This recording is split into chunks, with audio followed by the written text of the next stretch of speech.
मित्रों नमः संस्कृताय। मैं आराधना मिश्रा अपने यूट्यूब चैनल संस्कृत आराधना से सभी मित्रों का स्वागत करती हूँ। तो चलिए फ्रेंड्स, देखते हैं आज महाकवि बाणभट्ट द्वारा विरचित कादम्बरी सुखनासोपदेश के संबंधित कुछ बहुत ही महत्वपूर्ण प्रश्नों की व्याख्यात्मक प्रश्नोत्तरी को। और इसके पहले ही मैंने इसमें बहुत सारे प्रश्न करा दिए हैं, तो आप सभी मित्र प्ले लिस्ट में जाएंगे तो आप सभी मित्रों को मिल जाएगा। और आज चलिए देख लेते हैं, बचे हुए बहुत सारे प्रश्न हैं तो उसका भी मैं दो तीन दिन भाग करके मैं करा दे रही हूँ, पूरा संपूर्ण हो जाएगा। बहुत सारे बहुत अच्छे अच्छे प्रश्न हैं और व्याख्या भी साथ में है, तो व्याख्या से सारे प्रश्न जो है एक साथ क्लियर होते चलते हैं। अब शुरू करते हैं प्रश्नों की श्रृंखला को। और प्रश्न शुरू करने से पहले आप सभी मित्रों से निवेदन है कि सभी मित्र जो भी हमारे चैनल को सब्सक्राइब ना किए हों जरूर कर लीजिए और वीडियो को लाइक जरूर करिए मित्रों। चलिए शुरू करते हैं प्रश्नों को। पहला प्रश्न है, चंद्रापीठ का विवाह किससे होता है? तो किससे होता है? उत्तर हो जाएगा सी, कादम्बरी से होता है। तो यहाँ मित्र व्याख्या भी दी गई है, देख लेते हैं। बाणभट्ट कृत कादम्बरी कथा में वर्णित चंद्रापीठ का विवाह कादम्बरी से होता है। चंद्रापीठ के राज्याभिषेक के समय मंत्री शुकनास ने अत्यंत सारगर्भित उपदेश दिया था। नेक्स्ट क्वेश्चन है, कादम्बरी वर्णित सुख पूर्व जन्म में था। तो पूर्व जन्म में क्या था? उत्तर हो जाएगा बी, वैशंपायन हो जाएगा। बी उत्तर सही होगा। और इसकी व्याख्या है, कादम्बरी ग्रंथ में वर्णित सुख पूर्व जन्म में वैशंपायन था। इस ग्रंथ में इसके 3 जन्मों का वर्णन है। प्रथम जन्म में पुंडरीक, द्वितीय जन्म में वैशंपायन एवं तृतीय जन्म में सुख था। नेक्स्ट क्वेश्चन है, पंचबाणस्तु बाणा। पंचबाणस्तु बाणा यह कथन किसका है?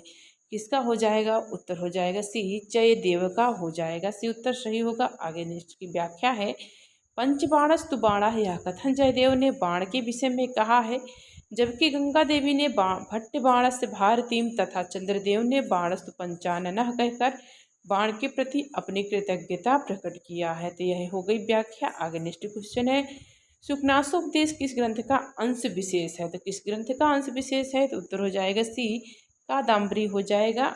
आगे नेक्स्ट क्वेश्चन है, पत्रलेखा किसकी पुत्री थी? तो पत्रलेखा किसकी पुत्री थी? तो उत्तर हो जाएगा बी, कुलुतेश्वर की पुत्री थी पत्रलेखा। आगे नेक्स्ट क्वेश्चन देखते हैं यहाँ पे।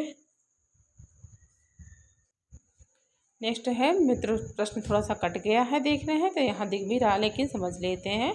कादम्बरी में कितने जन्मों की कथा वर्णित है? तो उत्तर हो जाएगा सी, 3 जन्मों की कथा वर्णित है। तो प्रश्न नहीं है, तो व्याख्या तो यहाँ पूरी दी गई है। पढ़ते हैं व्याख्या को। कादम्बरी में 3 जन्मों की कथा का वर्णन प्राप्त होता है। इसमें चंद्रापीठ प्रथम जन्म में चंद्रमा, द्वितीय जन्म में चंद्रापीठ एवं तृतीय जन्म में शूद्रक था। वैशंपायन प्रथम जन्म में पुंडरीक, द्वितीय जन्म में वैशंपायन एवं तृतीय में वैशंपायन सुख के रूप में जन्म लिया। नेक्स्ट क्वेश्चन है, कौन सी रचना बाणभट्ट की नहीं है? तो इसमें बाणभट्ट की रचना पूछी है और कौन सी नहीं है? हर्षचरितम, कादम्बरी, तिलक मंजरी, मुकुटाटिकम। उत्तर हो जाएगा सी, तिलक मंजरी नहीं है। आगे व्याख्या है, प्रश्नगत तिलक मंजरी बाणभट्ट की रचना नहीं है, यह धनपाल की रचना है। बाणभट्ट की प्रमुख रचनाएं हर्षचरितम एवं कादम्बरी है। इसके अतिरिक्त चंडी शतक, मुकुटाटिक एवं पार्वती परिणय भी इनके प्रमुख ग्रंथ माने जाते हैं। नेक्स्ट क्वेश्चन है, त्रिभुवन पृष्ठ भूमि ऋ विस्तीर्णा विशेषण किसके लिए प्रयुक्त है?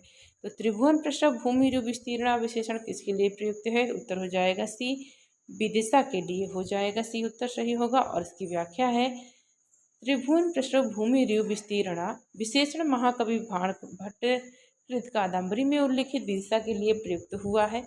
कवि कहता है, आकाश पाताल एवं पृथ्वी की उत्पत्ति स्थली से प्रतीत होने वाली विदिशा नाम की नगरी राजा शूद्र की राजधानी थी। नेक्स्ट क्वेश्चन है, कादम्बरी का प्रमुख नायक है। तो प्रमुख नायक जो है कौन है? उत्तर हो जाएगा सी, चंद्रापीठ हो जाएगा। आगे यहाँ देख लेते हैं नेक्स्ट क्वेश्चन को। गुह युवा प्रतिहत शक्ति ही गुह का अभिप्राय है। तो यहाँ गुह का अभिप्राय क्या होगा? उत्तर हो जाएगा सी, कार्तिकेय हो जाएगा। गुह युवा प्रतिहत शक्ति ही, इसका अभिप्राय क्या होगा? तो कार्तिकेय होगा। आगे इसकी व्याख्या देख, गुह युवा प्रतिहत शक्ति, इस वाक्यांश में गुह का अभिप्राय कार्तिकेय से है। यह वाक्यांश महाकवि बाणभट्ट कृत कादम्बरी कथा मुखम से उद्धृत है। नेक्स्ट क्वेश्चन है, स्फुरत कला लाभ विलास कोमला, यह वाक्यांश किसके वैशिष्ट्य को प्रकट करता है? तो किसके वैशिष्ट्य को प्रकट करता है? उत्तर होगा ए, कादम्बरी के हो जाएगा। ए उत्तर सही होगा। और इसकी व्याख्या देखते हैं, स्फुरत कला लाभ विलास कोमला, यह वाक्यांश महाकवि बाणभट्ट कृत कादम्बरी कथा मुखम के 8वें श्लोक के काव्य कथा प्रशंसा शीर्षक से उद्धृत है। कवि ने अपने काव्य की प्रशंसा करते हुए कहा है, जिस प्रकार स्पष्ट मधुर वचनों एवं हाव भाव के कारण कोमल तथा उत्कट प्रेम के कारण कामसई सम्या के समीप अपने आप आई हुई नवोढ़ा वधू अपने पति भूत पुरुष के हृदय में कौतुक को अधिक उद्दीप्त करने वाला राग पैदा करती है, उसी प्रकार स्फुट सुंदर शब्द रचना की मधुरता के कारण कोमल एवं श्रृंगारादि रस द्वारा अपने आप पद उपफन को प्राप्त कथा श्रवण करने वाले व्यक्ति के हृदय में कौतूहल को अभिवृद्ध करने वाली अभिरुचि पैदा कर देती है। अब आगे देखते हैं नेक्स्ट क्वेश्चन को। कादम्बरी शब्द प्रसिद्ध है, तो कादम्बरी प्रसिद्ध शब्द किसके लिए प्रसिद्ध है? उत्तर हो जाएगा सी, मदिरा। मदिरा हो जाएगा, सी ऑप्शन सही होगा। और यहाँ पर व्याख्या है, कादम्बरी शब्द मदिरा के लिए प्रसिद्ध है। कादम्बरी कथा मुखम महाकवि बाणभट्ट द्वारा रचित है।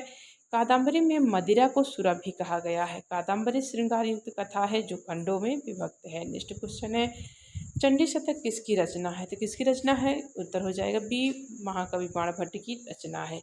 इसकी व्याख्या है, चंडी शतक महाकवि बाणभट्ट की रचना है। इसके अतिरिक्त कादम्बरी और हर्षचरित भी इनकी प्रसिद्ध रचनाएं हैं। ये महाराज हर्ष 606 ईस्वी से 647 ईस्वी के दरबार में रहते थे। नेक्स्ट क्वेश्चन है, बाणभट्ट का समय स्वीकार किया जाता है, तो महाकवि बाणभट्ट का समय क्या था? उत्तर हो जाएगा सी, 606 ईसा पूर्व लगभग हो जाएगा। और इसकी व्याख्या है, बाणभट्ट का समय स्वीकार किया जाता है 606 ईस्वी पूर्व लगभग। ये हर्षवर्धन के समकालीन तथा सभा पंडित थे। हर्ष का राज्याभिषेक सन 606 ईस्वी में हुआ था तथा मृत्यु सन 648 ईस्वी में हुई। ताम्रदान पात्रों तथा चीनी यात्री भेषांग ने ये ही 3 तिथियां निश्चित की है, अतः बाणभट्ट का काल 7वीं शताब्दी का पूर्वार्ध होना चाहिए। आगे नेक्स्ट क्वेश्चन है, नास्त जीविता धन्य दंभमति तरम यह जगति सर्वजंतु नाम सूक्ति किस ग्रंथ की है? नास्त जीविता धन्य दभिमत तरम यह जगति सर्वजंतु नाम, तो किस ग्रंथ की सूक्ति होगी? उत्तर हो जाएगा सी, कादम्बरी हो जाएगा। नेक्स्ट क्वेश्चन आगे देखते हैं, कादम्बरी शब्द का अर्थ है, तो यहाँ पर पहले से प्रश्न पढ़ गया है, तो लेकिन देख लेते हैं, तो यहाँ उत्तर हो जाएगा सी, मदिरा हो जाएगा। आगे यहाँ पर देखते हैं नेक्स्ट क्वेश्चन को, सुकनासोपदेश में सुकनास कादम्बरी कथा में कौन है? तो सुकनासोपदेश में सुकनास कादम्बरी कथा में कौन है? उत्तर होगा बी, मंत्री हो जाएगा। इसकी व्याख्या है, सुकनासोपदेश में सुकनास कादम्बरी कथा में मंत्री में है। उज्जैनी में तारापीठ नाम का एक राजा था जिसका सुकनास नाम का एक बुद्धिमान मंत्री था। चंद्रापीठ राजा तारापीठ का तथा वैशंपायन मंत्री सुकनास का पुत्र था। नेक्स्ट क्वेश्चन है, सुकनासोपदेश में सुकनास के अतिरिक्त दूसरा पात्र कौन है? तो कौन सा हो जाएगा? उत्तर है बी, चंद्रापीठ हो जाएगा। आगे इसकी व्याख्या है, सुकनासोपदेश में सुकनास के अतिरिक्त दूसरा पात्र चंद्रापीठ है। राजकुमार चंद्रापीठ के राज्याभिषेक के अवसर पर मंत्री सुकनास राजकुमार चंद्रापीठ को उपदेशित किया था। नेक्स्ट क्वेश्चन है, किसके गुण दोषों का वर्णन सुकनास ने किया है? तो किसके गुण और दोषों का वर्णन सुकनास ने किया है? बहुत ही अच्छा। उत्तर हो जाएगा सी, लक्ष्मी के हो जाएगा। इसकी व्याख्या है, लक्ष्मी के गुण दोषों का वर्णन मंत्री सुकनास ने किया है तथा कादम्बरी के सुकनासोपदेश में मंत्री सुकनास द्वारा चंद्रापीठ को सर्वप्रथम लक्ष्मी के विषय में बताया था। सुकनास ने लक्ष्मी को तरंग बुद्बुद चंचला अप्रत्यय बहुला अनार्या इत्यादि नामों से संबोधित भी किया है। नेक्स्ट क्वेश्चन है, राजतंत्र शासन परंपरा के उपदेश दिए जाते हैं, तो कौन से दिए जाते हैं? उत्तर हो जाएगा बी, राज्याभिषेक के अवसर पर दिए जाते हैं। और इसकी व्याख्या है, राजतंत्र शासन परंपरा राज्याभिषेक के अवसर पर उपदेश दिए जाते हैं। यह अवसर ही राजतंत्र का प्रथम उत्सव होता है। इसी अवसर पर मंत्री सुकनास युवराज चंद्रापीठ को उपदेश देता है।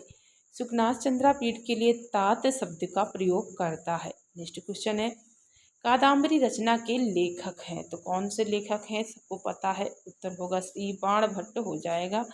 आगे इसकी व्याख्या है, कादम्बरी के लेखक महाकवि बाणभट्ट जी हैं। यह कथा मुखम पूर्वार्ध एवं उत्तरार्ध 3 भागों में विभक्त है। कादम्बरी संस्कृत साहित्य का महान उपन्यास है। यह विश्व का प्रथम उपन्यास कहलाने का अधिकारी है। यह ग्रंथ बाणभट्ट के जीवन काल में पूरा नहीं हो सका। उनकी मृत्यु के बाद उनके पुत्र भूषण भट्ट या पुलिन भट्ट ने इसे पूरा किया। इस तरह पिता द्वारा लिखित भाग पूर्व भाग एवं पुत्र द्वारा लिखित भाग उत्तर भाग कहलाया। नेक्स्ट क्वेश्चन है, कादम्बरी के कथानक का मूल स्रोत है तो कहाँ से लिया गया था कादम्बरी का कथानक? तो उत्तर हो जाएगा डी, गुणाढ़ की बृहद कथा से लिया गया है। और व्याख्या है, कादम्बरी के कथानक का मूल स्रोत गुणाढ़ की बृहद कथा है। इसके अतिरिक्त महाकवि दंडी के दशकुमार चरितम का स्रोत भी बृहद कथा ही है। संभवतः इसकी कथा का उपजीव्य गुणाढ़ चरित बृहद कथा के सुमनस वृत्तांत है। यह ग्रंथ बाणभट्ट के जीवन काल में पूरा नहीं हुआ। इनकी मृत्यु के बाद इनके पुत्र भूषण भट्ट पुलिन भट्ट ने इसे पूरा किया है। नेक्स्ट क्वेश्चन है, कौस्तुभ मणि को कौन धारण करता है? तो कौस्तुभ मणि को कौन धारण करता है? उत्तर हो जाएगा बी, विष्णु करते हैं। इसकी व्याख्या होगी, कौस्तुभ मणि को विष्णु धारण करते हैं। कादम्बरी के मंगलाचरण के 7वें श्लोक में बाणभट्ट ने इसका वर्णन किया है। जिस प्रकार राहु के गले के नीचे अमृत नहीं उतरता, उसी प्रकार मनोहर सुभा से शब्द दुर्जन के गले नहीं उतरता, किंतु सज्जन एवं अपने हृदय पर इस प्रकार धारण करते हैं जिस प्रकार भगवान विष्णु अत्यंत स्वच्छ कौस्तुभ मणि को अपने हृदय पर धारण करते हैं। नेक्स्ट क्वेश्चन है, सुकनास के उपदेश के पश्चात प्रसन्न हृदय वाला राजा कहाँ गया था? उत्तर हो जाएगा सी, अपने भवन में गया। मोस्ट इम्पॉर्टेंट क्वेश्चन है, आगे इसकी व्याख्या होगी। सुकनास के उपदेश के पश्चात प्रसन्न हृदय वाला राजा अपने भवन में गया। यह तथ्य बाणभट्ट कृत कादम्बरी से लिया गया है। नेक्स्ट क्वेश्चन है, गद्य काव्य की बाणभट्ट की कृतियों की संख्या कितनी है? उत्तर हो जाएगा बी, 2 मानी गई है। और इसकी व्याख्या है, गद्य काव्य की बाणभट्ट की कृतियों की संख्या 2 है, जो इस प्रकार है, हर्षचरित, कादम्बरी। इनकी और प्रमुख कृतियाँ इस प्रकार है, नाटक में पार्वती परिणय, मुकुटादिगम, पद्य काव्य में चंडी शतक कृति है। नेक्स्ट क्वेश्चन है, कादम्बरी का उपजीव्य ग्रंथ है तो कौन सा हो जाएगा? उत्तर होगा सी, गुणाढ़ की बृहद कथा हो जाएगा। आगे यहाँ पर देख लेते हैं, व्याख्या है, कादम्बरी का उपजीव्य ग्रंथ है बृहद कथा। इस श्लोक द्वारा यह प्रमाणित होता है कि कादम्बरी का उपजीव्य ग्रंथ बृहद कथा है। समुद्री दीपित कंदर्पा कृत गौरी साधना हरिलेव नौकस विस्मय आय बृहद कथा हर्षचरितम का है। आगे इसकी व्याख्या, नेक्स्ट क्वेश्चन देखते हैं, राजा शूद्र की राजधानी का नाम क्या है? तो कौन सा नाम था? उत्तर हो जाएगा बी, विदिशा हो जाएगा। बी उत्तर सही होगा। नेक्स्ट क्वेश्चन, इसकी व्याख्या है, राजा शूद्र की राजधानी का विदिशा नाम था। बाणभट्ट द्वारा रचित कादम्बरी कथा में एक राजा था जिसका नाम शूद्रक था। उसकी राजधानी का नाम विदिशा था, जो वेत्रवती नदी से घिरी हुई थी।